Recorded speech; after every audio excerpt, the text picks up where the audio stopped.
শুধু নামে মুসলমান হইলেই হবে না, মুসলমানের ঘরে জন্ম নিলেই মুসলমান হওয়া যায় না। মুসলমান হতে হলে সর্বপ্রথম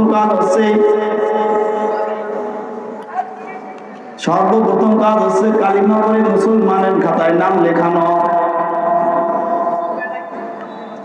ইসলামে যে 5টা বুনিয়াদ রয়েছে, বুনিয়াদ ইসলাম আলা খামসিন শাহাদাতি আল্লাহ ইলাহা ইল্লাল্লাহ। সর্বপ্রথম মুসলমান যদি হতে হয়, ইসলাম 5টি বুনিয়াদের উপর ভিত্তি, ইসলামের ভিত্তিতে 5টির উপর প্রতিষ্ঠিত। এটার পরে আরো শাখা প্রশাখা অনেক রয়েছে, তবে মূল বিষয় 5টি ভিত্তির উপর ইসলাম প্রতিষ্ঠিত।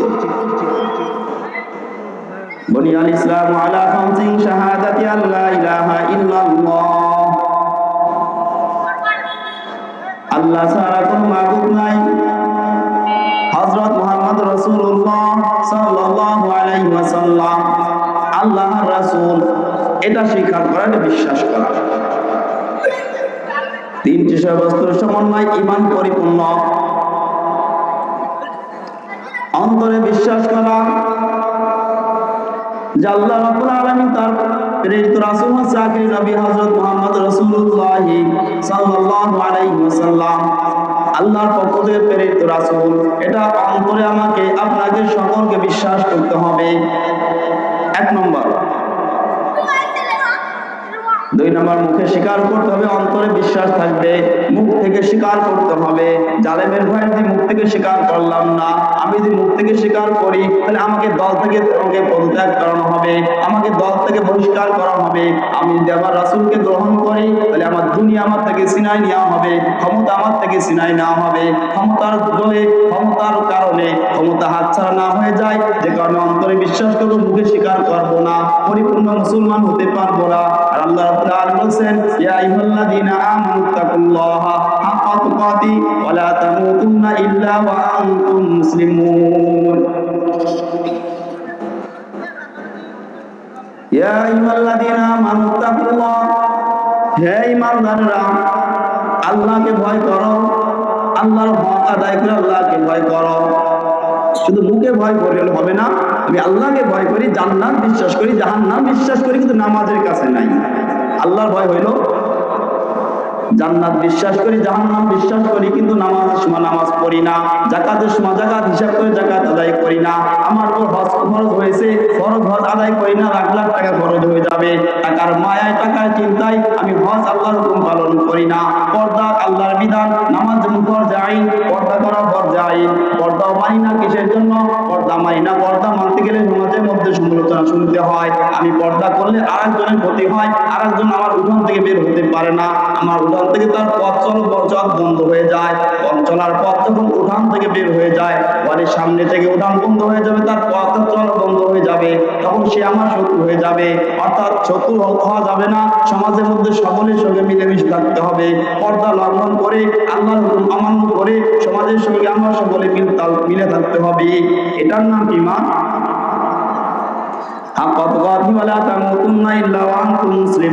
আল্লাহর হক পরিপূর্ণভাবে আদায় করতে হবে। যেখানে আল্লাহর হুকুম নামাজ, সকল বিষয় ত্যাগ করে, সকল বিষয় অপেক্ষা করে আবার নামাজের সময় যখন হবে, হাইয়া আলাস সালাহ, হাইয়া আলাল ফালাহ, যখন মসজিদ থেকে আহ্বান আসবে, তখন আমার সমস্ত কাজকে পিছনে ফেলে রেখে আমার মাওলা পাকের হাজিরা দেওয়ার জন্য আমার মসজিদে চলে যেতে হবে। কারণ ঘরে বসে নামাজ পড়লে হবে না। ঘরে বসে নামাজ পড়া যে ফজিলত, মসজিদে যে নামাজ পড়া ফজিলত এক নয়। আল্লাহর প্রাণ বলেন,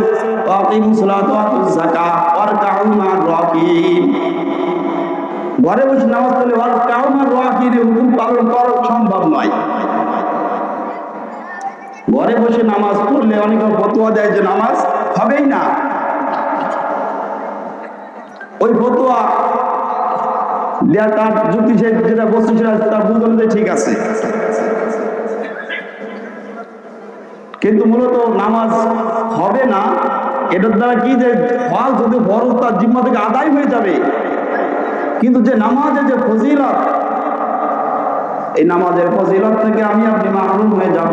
নামাজের ফজিলত আর অর্জন হবে না জামাত ছেড়ে, মসজিদ ছেড়ে যদি ঘরে বসে নামাজ পড়া অভ্যস্ত হয়ে যায়।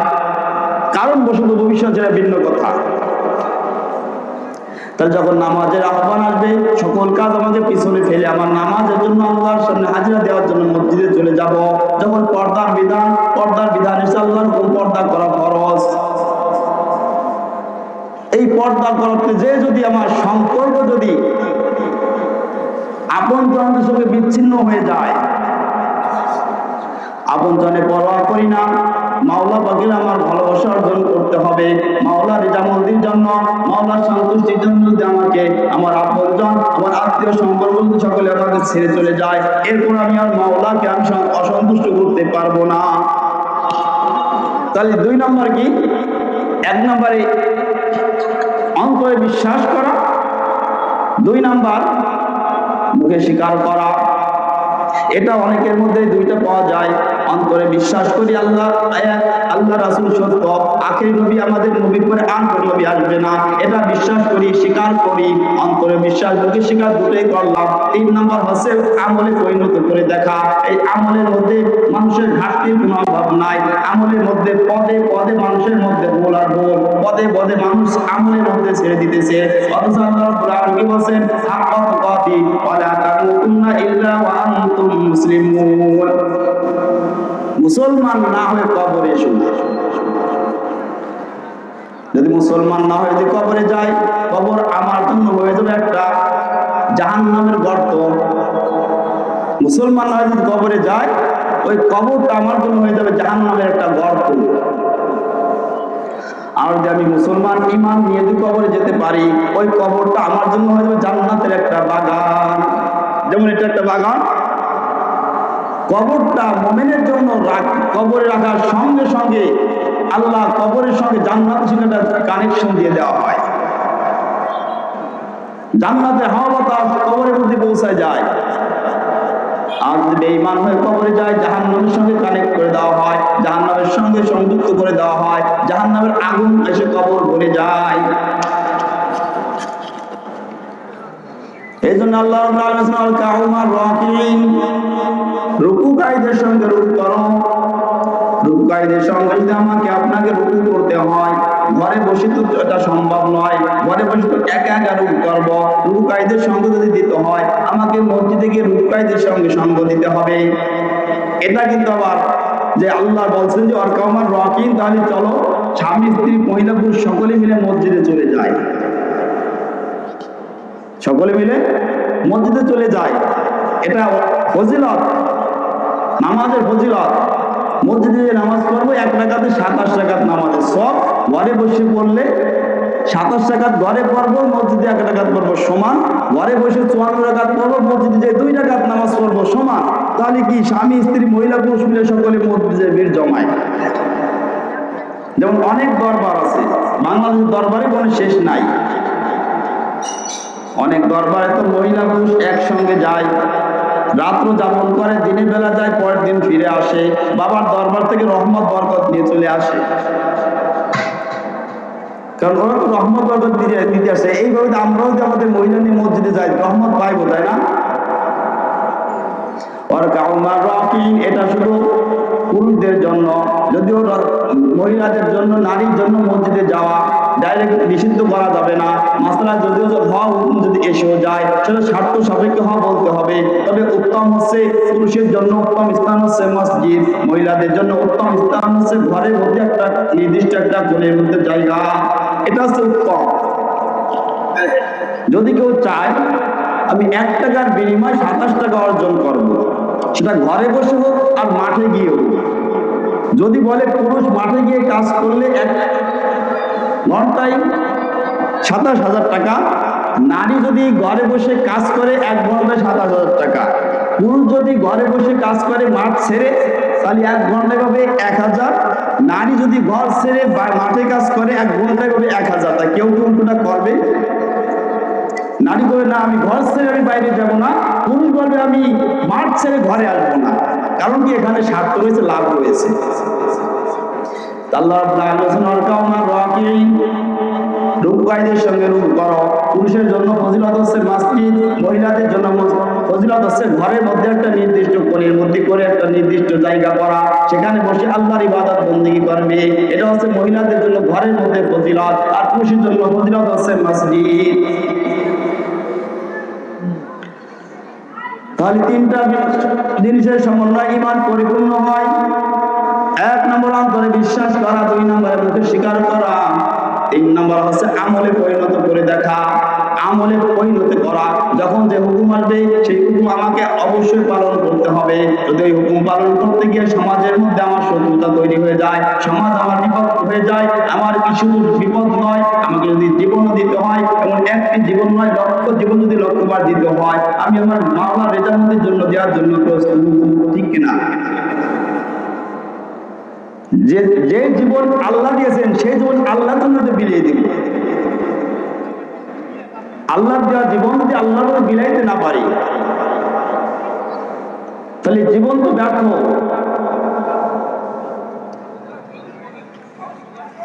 এই জন্য নামাজ পড়তে হবে। সর্বপ্রথম ঈমান আনলাম, বিশ্বাস করলাম, আমলে পরিণত করতে হবে। আর ঈমানের পরে সর্বপ্রথম কাজ হচ্ছে নামাজ। ঈমানের পরে সর্বপ্রথম কাজ কি? আমল কি? নামাজ। কারণ ঈমান ছাড়া নামাজের দাম নাই, ঈমান ছাড়া যাকাতের দাম নাই, ঈমান ছাড়া হজ, পান, দান, সদকা যাহা কিছু করেন না কেন, যত নেক কাজ করেন না কেন, ঈমান ছাড়া কোনো নেক কাজ আল্লাহর কাছে গ্রহণযোগ্য নয়। আগে ঈমান আনতে হবে। ঈমান নামক পরকালের কি কিয়ামতের ময়দানে অ্যাকাউন্ট খুলতে হবে, মুসলমানি অ্যাকাউন্ট। ওই অ্যাকাউন্টে আমাকে জমা করতে হবে, কি করতে হবে? নেক আমল করে অ্যাকাউন্টটা আমার ভারী করতে হবে। যত আমি অ্যাকাউন্ট এখান থেকে ভারী করবো, আমার মৃত্যুর পর ওই নিয়ামতগুলো আমি ভোগ করতে পারবো। কারণ দুনিয়া হচ্ছে অর্জনের জায়গা। দুনিয়া কিসের জায়গা? অর্জনের জায়গা। দুনিয়া যদি অর্জন করতে এসে যদি আমি ভক্ষণ শুরু করি, তাহলে আমার মূল স্থানে গিয়ে আমার ভক্ষণ নাই, ওখানে গিয়ে আমার তিরস্কার রয়েছে, পুরস্কার নাই। পুরস্কার তো আমি এখান থেকে পেয়ে গেলাম। দুনিয়া হচ্ছে অর্জনের জায়গা, এখান থেকে অর্জন করতে হবে। এখানে ভোগ বিলাসের জন্য নয়, এখানে আসছে সামান্য অর্জন করার জন্য। অর্জন করতে যে যতটুকু প্রয়োজন হয় ততটুকু আমি ভোগ করব, এর বেশি বাকিটা সব আমি পরকালে অ্যাকাউন্টে আমি জমা করব, পরকালে অ্যাকাউন্টে জমা করব। এই জন্য নামাজ পড়ো। ঈমানে পরে সর্বপ্রথম আমল হচ্ছে নামাজ। নামাজ কায়েম করো। এই নামাজ কায়েম করতে হবে। শুধু নিজে আমল করবো, আল্লাহর হুকুম পালন করবো, এই আল্লাহর হুকুম পালন করলেই নামাজ আমার কায়েম হয়ে যাবে না। আমার নামাজ নিজের মধ্যে ফিট করতে হবে, আমার ঘরের মধ্যে, পরিবারের মধ্যে আমার নামাজ ফিট করতে হবে। এরপর আমি যখন শুদ্ধ হয়ে যাব, আমি যখন নামাজকে আঁকড়ে ধরবো, পরিবারের মধ্যে নামাজকে যখন প্রতিষ্ঠিত করবো, এরপরে সমাজের মধ্যে দায়িত্ব এসে যায়, সমাজের মধ্যে নামাজকে প্রতিষ্ঠিত করতে হবে। সমাজের মধ্যে যখন নামাজ প্রতিষ্ঠিত হয়ে যাবে, এরপরে আমার ফিকির থাকবে রাষ্ট্রীয়ভাবে নামাজ প্রতিষ্ঠিত করা।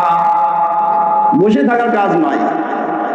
নিজে একটু বাঁচার জন্য যে আমল করি, ওই আমল দিয়ে হয়তো আমি জাহান্নাম থেকে মুক্তি পাবো, কিন্তু দুনিয়া বিপদ থেকে মুক্তি পাইবো না। কারণ আমাকে আপনাকে কাজ করতে হবে আল্লাহর হুকুম, তা'মুরুনা বিল মা'রুফ ওয়া তানহাউনা আনিল মুনকার। শুধু নিজে যদি বাঁচার চেষ্টা যদি আমল করি, আমি হয়তো জাহান্নাম থেকে বাঁচতে পারবো, কিন্তু দুনিয়ায় যে বদ আমলের ধরুন আসমানি বালা নাজিল হয়, এই বালা থেকে আমাকে আর রেহাই পাওয়ার কোনো উপায় থাকবে না। যখন আসমানি বালা নাজিল হবে, ওখানে যে একজন নেক বান্দাও থাকে, ওই নেক বান্দার সঙ্গে নেক বান্দাও কি গজবের মধ্যে পতিত হবে। তাহলে ফিকির করতে হবে, শুধু নিজে নয়, পরিবার, সমাজ, রাষ্ট্রীয়ভাবে সকলকে জাহান্নাম থেকে কিভাবে বাঁচানো যায়, এটাই তো নবীওয়ালা দরদ। এটাই কি নবীওয়ালা দরদ।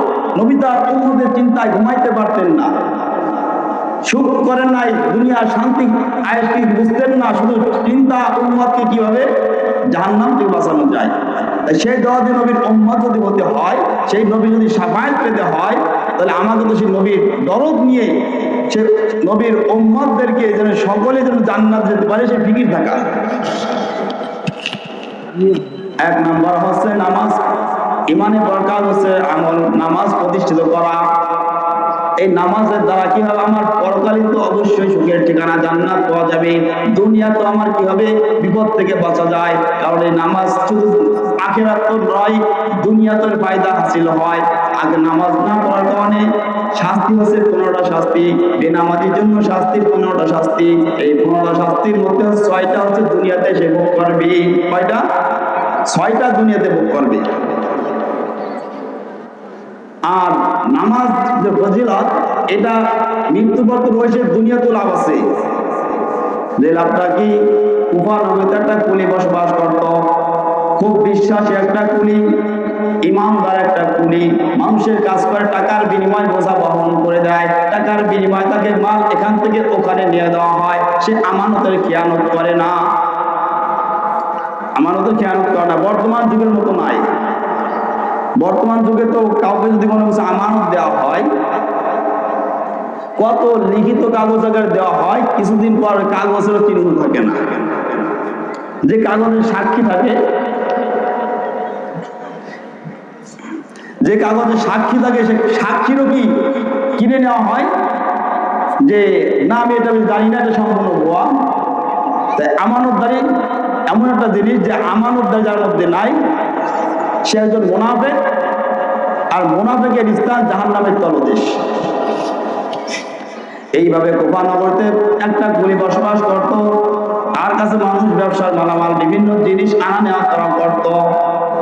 সে আমানতের খেয়ানত কখনো করত না। এইভাবে তাকে যখন সে মানুষের মালামাল নিয়ে রওনা করলো অমুক শহরে, প্রতিমধ্যে একজন লোক, ভদ্রলোক তাকে দেখে বলল, ভাই তুমি কোথায় যাবা? বললো আমি অমুক শহরে মাল পৌঁছায় দেওয়ার জন্য, আমার দায়িত্ব আমি পালন করার জন্য রওনা হয়েছি। বলছে, ভাই তুমি আমাকে একটু সহযোগিতা করবে কি? আমি ওই অমুক শহরে যাওয়ার জন্য রওনা হয়েছি, কিন্তু কোনো বাহন পাইতেছি না। তোমার খরচরে করে তুমি আমাকে কি ওই শহরে নিয়ে যাওয়া কি? তার বিনিময়ে আমি তোমাকে কিছু রুপিয়া দিব, কিছু পয়সা দিব। এবার কুলি চিন্তা করলো, আমিও তো একই শহরে যাব, তাহলে ভাই বেচারা মানুষ অসহায়, মানে গাড়ি বাহন পাইতেছে না, যাওয়ার জন্য কোনো বাহন পাইতেছে না, তখন তো গাড়ি ছিল না। তাহলে তাকে যদি আমি নিয়ে যাই, যে একটু উপকারী হয়, তার সহযোগিতা হয়, সেও কিছু আমাকে কি করবে? উপকার করবে, সহযোগিতা করবে, কিছু টাকা দিবে। নেই।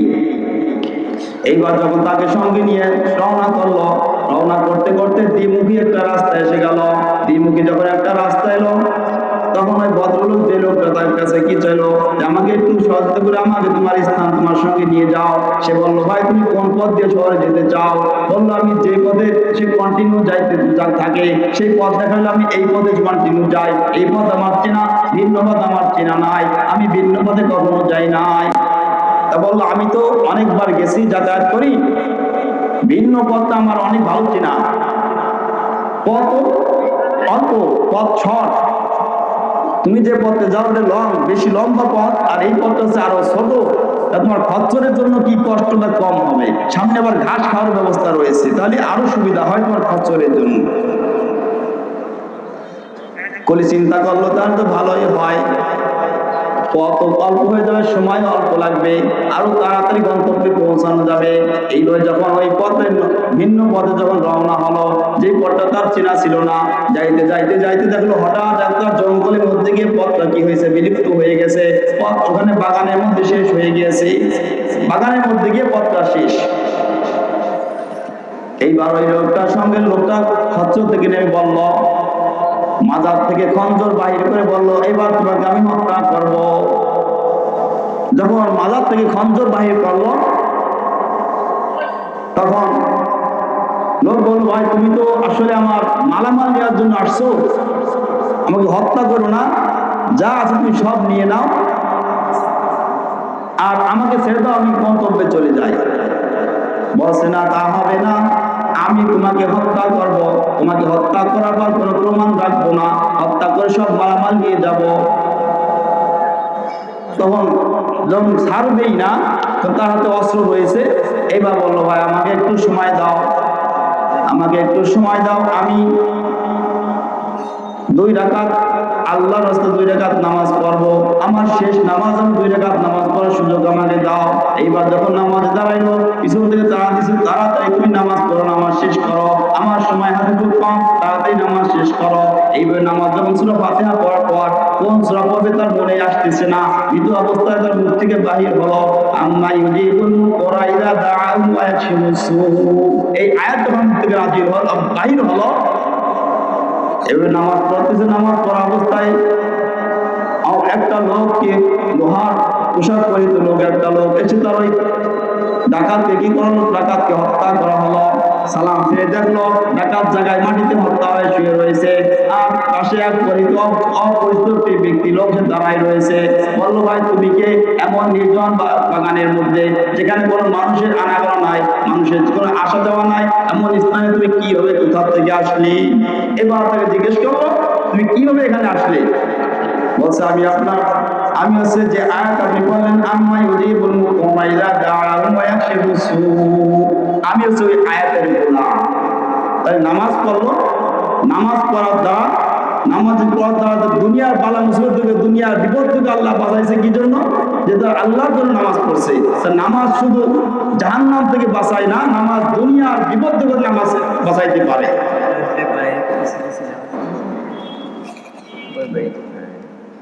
পাঁচ মিনিট আছে,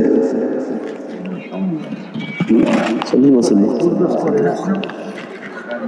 যাক, আল্লাহ রাব্বুল আলামিন এইভাবে আমাদেরকে সর্ব অবস্থায় যে ইমানের পরে হচ্ছে নামাজ প্রতিষ্ঠিত করা, নামাজ কায়েম করা। নামাজের দ্বারা কি হয়? নামাজ দ্বারা আখির জাহান্নাম থেকে বাঁচা যায়, দুনিয়া বিপদ থেকে বাঁচা যায়। এই জাহান্নামের দ্বারা নামাজ না পড়লে 15টা শাস্তি হয়। এর মধ্যে 6টা শাস্তি দুনিয়াতে জীবিত অবস্থায় 6টা শাস্তি ভোগ করতে হয়। তার নম্বর 1 নম্বর হচ্ছে রিজিকের অভাব তার মধ্যে থাকবে, রিজিকের মধ্যে তার বরকত থাকবে না। আল্লাহ রাব্বুল আলামিন তার রিজিকের মধ্যে বরকত ছিনাই নেওয়া হবে। 15টা শাস্তি আছে, এটা বলার সময় হবে না। দ্বিতীয় বক্তা চলে আসছে, এক বক্তা চলে আসলে কথা সব বলা হবে ঠিক না। এই জন্য ইমান হলো সর্বোত্তম কাজ, ইমান আনতে হবে। ইমানের পরে নামাজ প্রতিষ্ঠিত করতে হবে। নামাজ যদি প্রতিষ্ঠিত করতে পারি, নামাজের মধ্যে একটা শক্তি আল্লাহ তাআলা দিয়েছেন, ইন্না সালাতা তানহা আনিল ফাহশাই ওয়াল মুনকার। নামাজ আমাকে আপনাকে সর্বপ্রকার বিপদ থেকে, সর্বপ্রকার গুনাহযুক্ত কাজ থেকে, সর্বপ্রকার পাপের কাজ থেকে ফিরায় রাখার শক্তি নামাজের মধ্যে রয়েছে। আল্লাহ রাব্বুল আলামিন আমাদেরকে সেইভাবে নামাজ পড়ার তৌফিক দান করুক, যেভাবে নামাজ পড়লে জাহান্নাম থেকে বাঁচা যায়, যেভাবে নামাজ পড়লে খারাপ পাপ কাজ থেকে ফিরে থাকা যায়, সেইভাবে প্রত্যেককে নামাজ আদায় করার তৌফিক দান করুন।